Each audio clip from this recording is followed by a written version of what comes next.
My father banned me from visiting my sick mother in the hospital. Even now, when I say the words out loud, they taste bitter, like something spoiled left too long in the back of the fridge. It wasn't a joke. It wasn't some cruel misunderstanding. He stood in that stark hospital hallway, fluorescent lights buzzing above us, and told me flatly, "Emily, you're not coming inside. Your mother doesn't need your stress." That moment will haunt me for the rest of my life.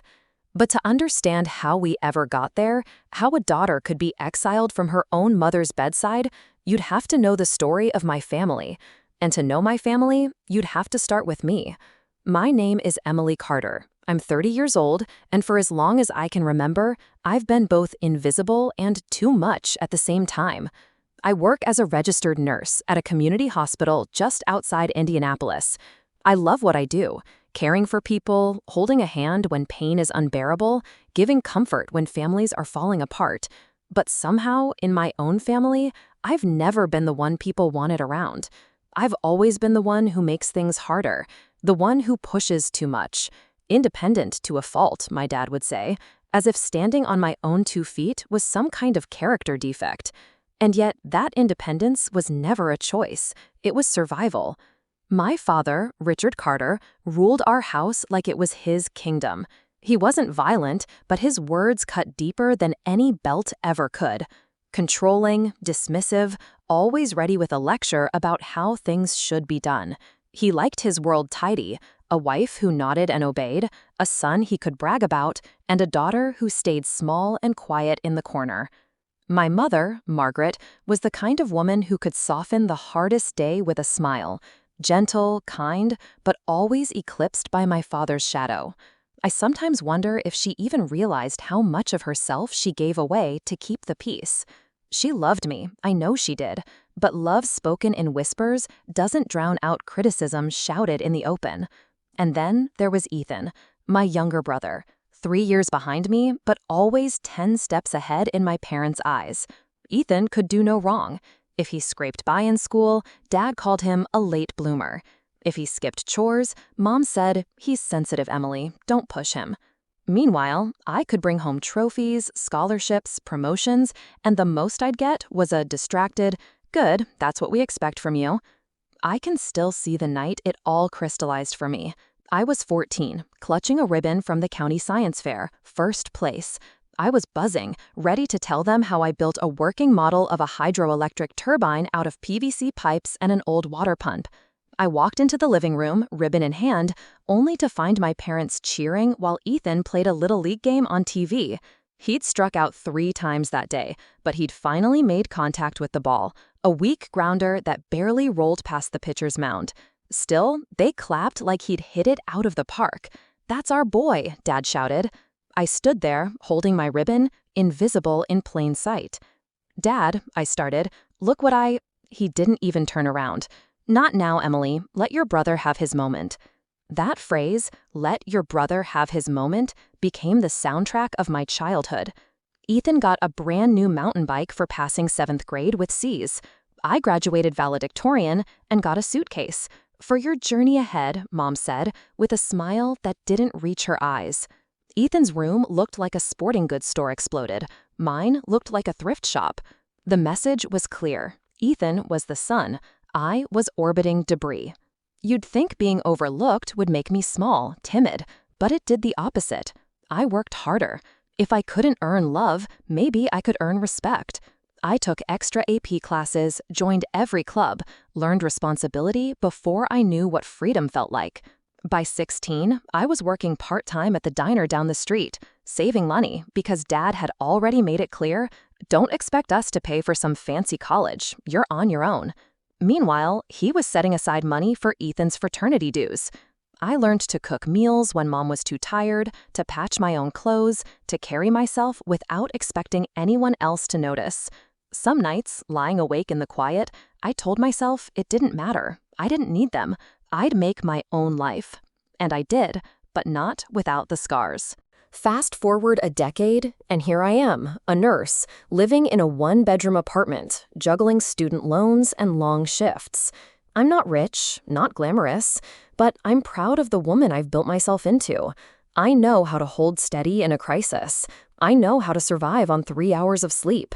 I know how to walk into a patient's room and make them feel seen, even if I never felt that way myself. Still, late at night, I'd catch myself scrolling through family photos Ethan posted online. Cookouts, birthdays, holidays. Me absent from most of them, even when I was there, because I was always on the edge, behind the camera, or left out of the frame entirely. You can grow into a strong woman and still ache for your parents' approval. That ache never really goes away. Looking back, maybe I should have seen it coming. The way Mom's hands trembled more often, the way she brushed it off with, "Just tired, sweetheart." The way Dad grew more impatient, snapping at her for moving too slowly. Ethan barely noticed, of course. He was busy chasing half-hearted business ventures and bringing home girlfriends to parade around. And me? I was too busy trying to prove I was enough, picking up extra shifts, saving every penny, pretending that one day, if I just did enough, they'd finally see me. But deep down, a whisper gnawed at me. No matter what you do, Emily, it will never be enough for him, for them. That whisper became a storm. And that storm broke the day I stood in the hospital hallway, clutching my bag, only to hear my father's voice, "You're not coming in. Your mother doesn't need your stress." I didn't know it then, but that was the beginning of everything. The unraveling, the sacrifice, the truth that would finally rip open 30 years of silence. All I knew in that moment was that my mother was sick, I was banned, and no matter how hard I'd worked, how much I'd tried, I was still the daughter who didn't belong. And as I walked out of those hospital doors that night, a chill ran through me. Something was ending, and something else, something harder, sharper, was just beginning. I will never forget the phone call that started it all. It was a Tuesday morning, just after dawn. I had finished a brutal 12-hour night shift at the hospital where I worked, and all I wanted was sleep. My phone buzzed in my purse as I trudged across the parking lot, and I almost ignored it until I saw the caller ID. Dad. I froze. Richard Carter didn't call me unless something was wrong. When I answered, his voice was clipped, almost businesslike. "Emily, your mother's in the hospital. They brought her in last night. It's serious, heart trouble. They're saying she needs surgery." The words knocked the breath out of me. My legs turned to water right there in the lot. My mother, my sweet, gentle mother. My world spun as panic flooded every corner of me. "What hospital? Which floor?" "I'm coming right now," I said, not even waiting for his reply before I jumped into my car. I drove on autopilot, hands gripping the wheels so tightly my knuckles ached. I prayed the whole way there, pleaded, bargained, "Please God, don't take her, not her." By the time I pulled into the hospital parking lot, my chest was burning with fear. I found them on the cardiac floor, Dad and Ethan standing outside a room, their faces tight. Through the little glass window, I could see Mom lying in a hospital bed, wires attached to her chest, her skin pale as snow. My heart lurched. I rushed forward, but before I could open the door, Dad stepped in front of me like a brick wall. "Stop." His voice was cold, authoritative. I blinked. "What are you doing? That's my mom. I need to see her." He folded his arms. "Not right now. She doesn't need your stress."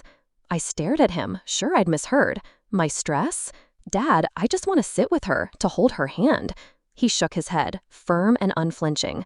"Emily, you get too worked up. You'll upset her. She needs peace and calm. You've always been intense. She doesn't need that right now." The words sliced through me like knives. Too intense, too stressful, all the old labels hauled out in the moment I most needed to be a daughter. I turned to Ethan, desperate. "Ethan, please, tell him this is insane. She's my mother, too." But Ethan avoided my eyes. He shifted uncomfortably and mumbled, "Dad's right, Em. Mom needs rest. Maybe later." It felt like the floor dropped beneath me. My own brother, my own blood, siding with him. I whispered, "You're banning me from seeing my own mother?" Dad's expression didn't waver. "For her sake. Go home, Emily. We'll let you know if there's news." Humiliation flushed my cheeks hot. My throat burned as I choked back tears. For a moment, I thought about fighting, pushing past him, screaming the truth of what this was, cruelty dressed up as concern. But one look through that glass window, at Mom, weak and vulnerable, and I knew I couldn't cause a scene. Not here. Not when she might hear raised voices. So I turned and walked away. My shoes squeaked against the sterile tile floor, each step heavier than the last. I made it to the elevator before the tears broke free. By the time the doors closed, I was sobbing so hard I could barely breathe.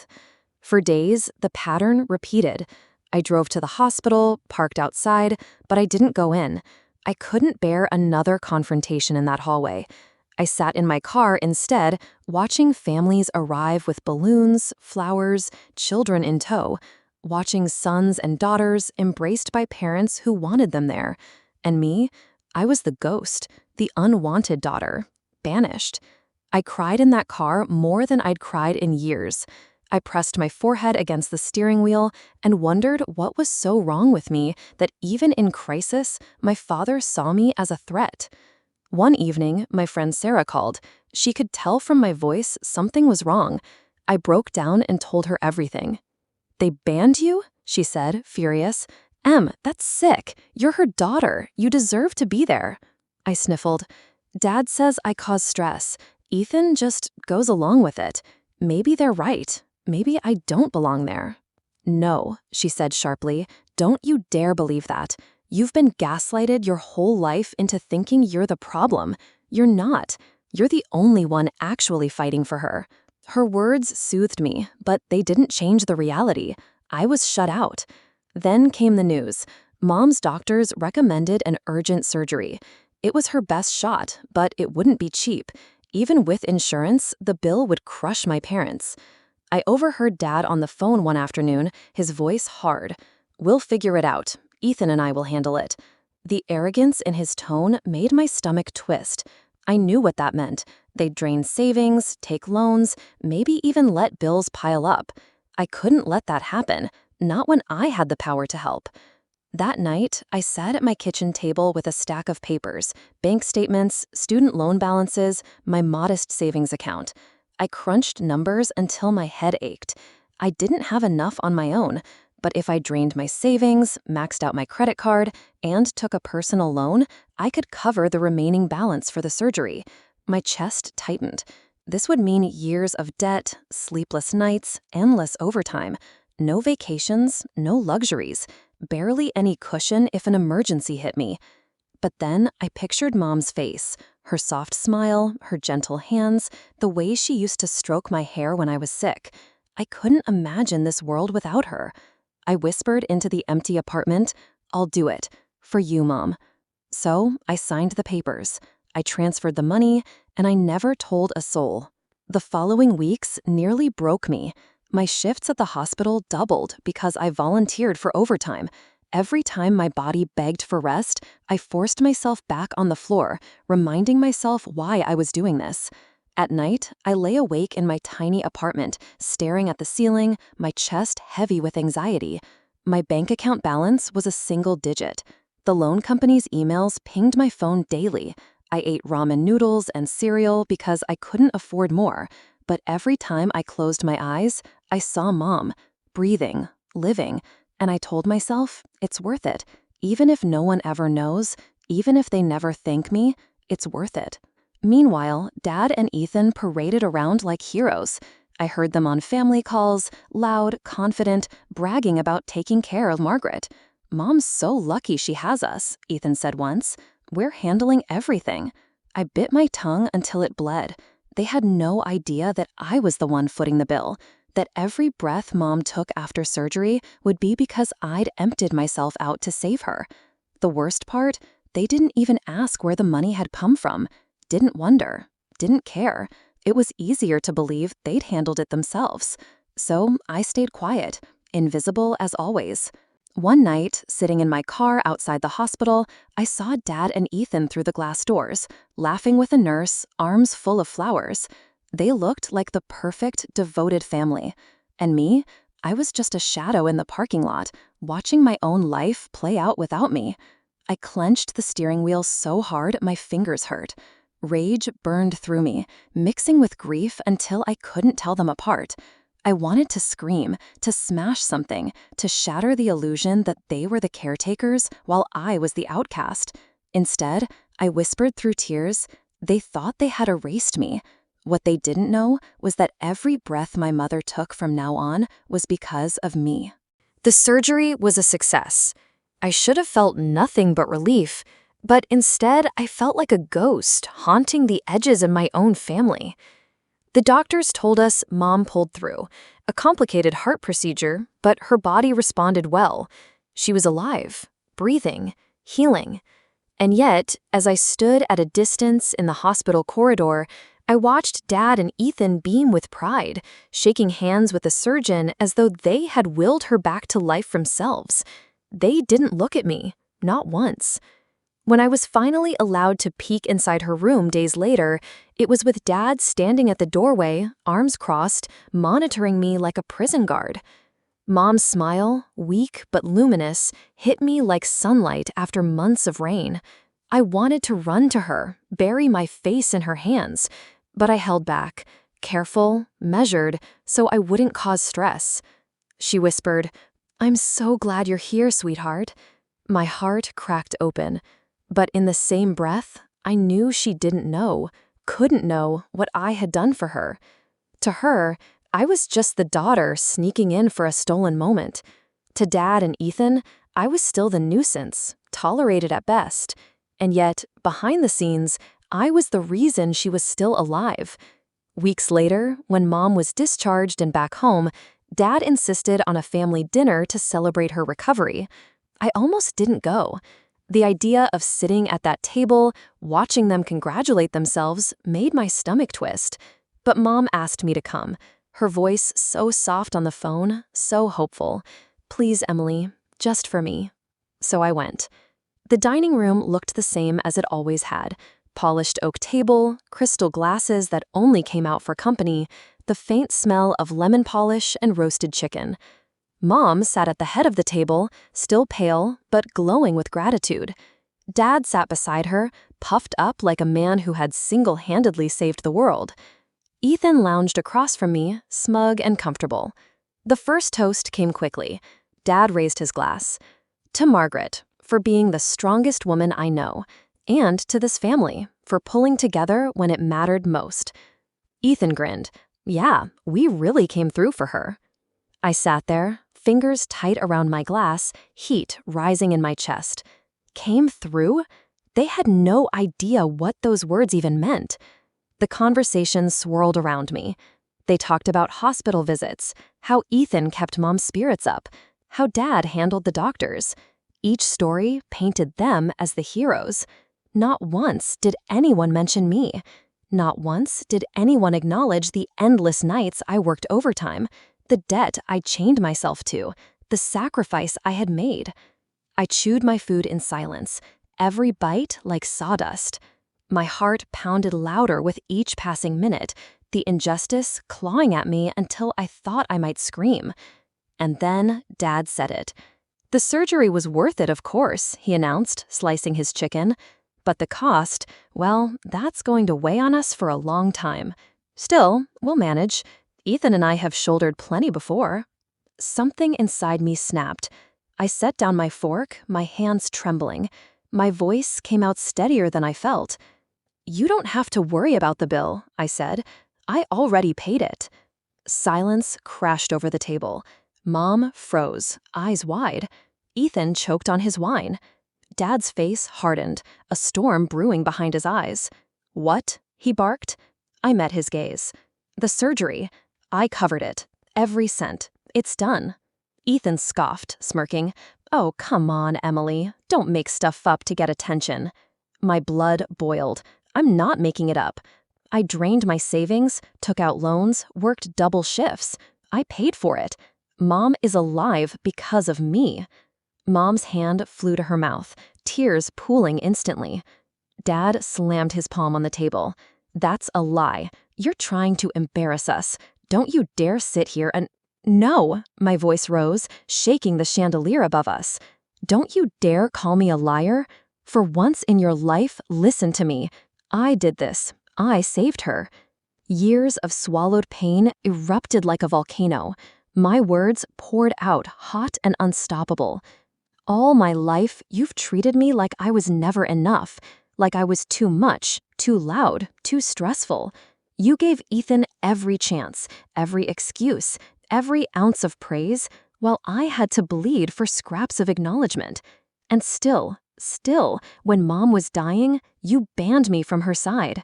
You erased me. You told me I didn't belong there. My chest heaved, my hands shook, but I kept going. Well, guess what, Dad? I belonged more than either of you. Because when it came down to it, when her life was hanging in the balance, I didn't hesitate. I gave up everything. And you, I pointed at him, fury blazing, you strutted around like a king while I carried the weight. Ethan jumped in, defensive. Oh, please, you're just trying to outshine me like always. I turned on him, years of resentment sharpening my tongue. Outshine you? Ethan, you've lived your whole life in Dad's shadow, basking in his excuses, taking credit for things you never earned. You don't know what sacrifice is. You don't know what responsibility feels like. You just know how to take and expect applause. Ethan's face went red. Shut up! No, I snapped. Not this time. I'm done shutting up. Mom was crying openly now, her voice trembling. Emily, is it true? I softened instantly, my anger breaking into grief. I nodded, tears spilling down my cheeks. Yes, Mom. I couldn't let you go. I didn't care if no one knew. I just wanted you to live. Her sobs filled the room. She reached across the table, her hand grasping mine. Thank you, sweetheart. Thank you for saving me. Those words, simple, raw, drenched in love, were the ones I had waited my entire life to hear. For the first time, my mother saw me. Not the shadow my father painted me as, not the stress or the burden, just her daughter. The daughter who loved her enough to give everything. I clutched her hand, whispering through tears, "You were worth it, always." Dad's face was stone. He refused to look at me, his pride too brittle to bend. Ethan muttered under his breath, sulking like a scolded child. Neither of them could handle the truth, that the daughter they dismissed had carried them all. And in that moment, I realized something. This wasn't about changing them. They would never see me for who I was. They would never admit what I had done. This was about me reclaiming my voice, my worth, my place. I looked around the table, my tears drying into steel. You banned me from the hospital. You erased me from my own mother's life. But you could never ban the truth.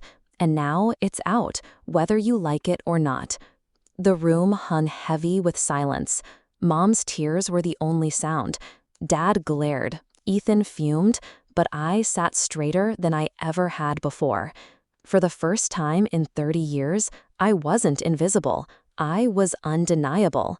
And though the battle wasn't over, I knew one thing. They could no longer pretend I didn't matter. The room after my outburst felt like the aftermath of an earthquake. Plates sat half-eaten, glasses trembled on the table, and the silence was heavier than the air before a storm. Ethan was the first to move. He shoved his chair back with such force it screeched against the hardwood floor. His face was red, eyes blazing, but underneath the fury was something smaller, shame maybe, or the terror of losing his golden pedestal. "This is ridiculous," he spat, pointing at me. "She's just trying to make everything about her, like always." He didn't wait for anyone to respond. He stormed out, muttering curses under his breath, the slam of the front door echoing like a gunshot. That left Dad, Richard Carter, my father, sitting at the head of the table like a toppled king. His jaw was tight, his eyes narrow. He didn't follow Ethan. He didn't move at all. He just sat there, locked in angry denial, as though if he refused to acknowledge me, the truth I'd spoken would vanish. Mom's hand tightened around mine, trembling, warm. Her tears hadn't stopped since I confessed. She looked at me with so much gratitude, it was almost unbearable. "Thank you," she whispered again, her voice breaking. "Thank you, Emily." And there it was, the thing I'd craved my entire life. A thank you, a recognition, validation. It was soft and fragile, but it was real. But inside, I was torn in half. Part of me wanted to collapse into her arms like a little girl, to soak up every drop of affection I'd been denied all these years, to forgive everything, the favoritism, the silence, the shadows, just for that moment of love. But another part of me was tired, bone tired. Decades of being overlooked, blamed, silenced. The cost of always trying to be good enough sat heavy in my chest. And I realized if I forgave too quickly, if I smoothed it over just to keep the peace, nothing would ever change. So I sat there in the silence, gripping her hand, caught between the ache of longing and the weight of self-respect. Finally, Dad spoke. His voice was low, controlled, but sharp as a blade. "You think writing a check makes you some kind of hero?" he said, staring straight at me. "Family isn't about money, Emily. It's about loyalty. And frankly, you've never shown much of it. You're always out to prove something, to make us feel guilty, to—" I cut him off, my voice steady for the first time in years. "Stop. You don't get to twist this."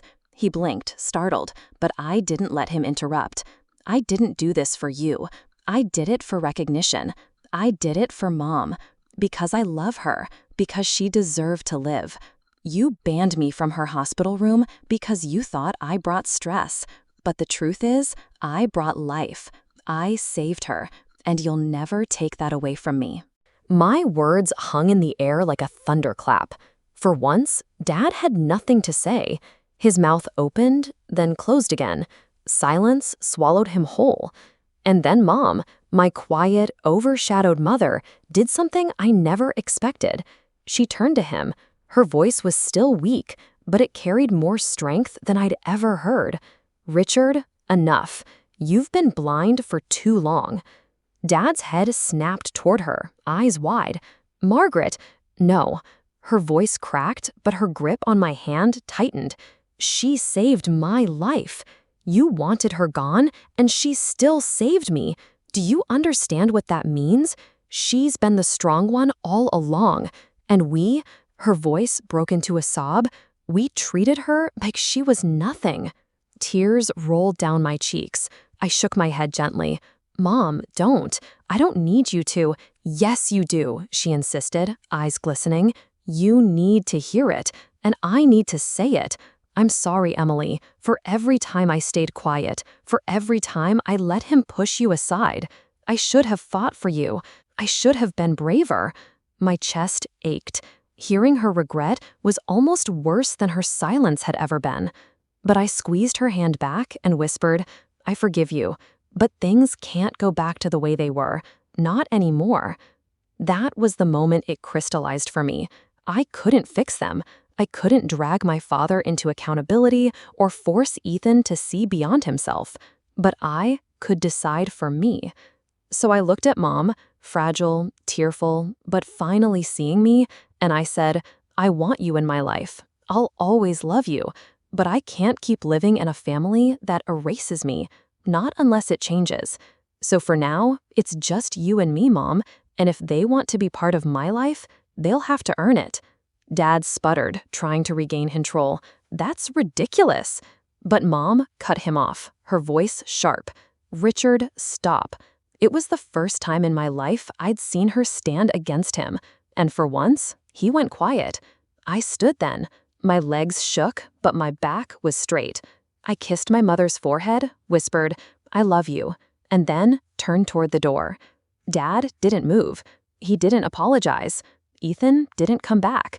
And maybe they never would. But as I stepped out of that house into the cool night air, a strange calm settled over me.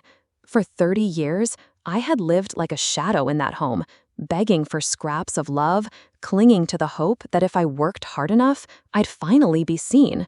And now, for the first time, I realized I didn't need their approval to matter. I never had. I walked slowly down the driveway, the stars scattered above me. I thought about what family really means. It isn't about shared blood or the stories we tell at dinners. It isn't about control or favoritism or keeping someone small so others can shine. Family is sacrifice. Family is love. Family is choosing each other, even when it's hard. And in that sense, I had been family to my mother all along. As for Dad and Ethan, maybe one day they'd see. Maybe they'd change. But I wasn't going to wait around and bleed for their acceptance anymore. I took a deep breath, the night air cool and steady in my lungs. For the first time in my life, I chose myself. And I realized that sometimes the strongest love is the one that refuses to stay silent.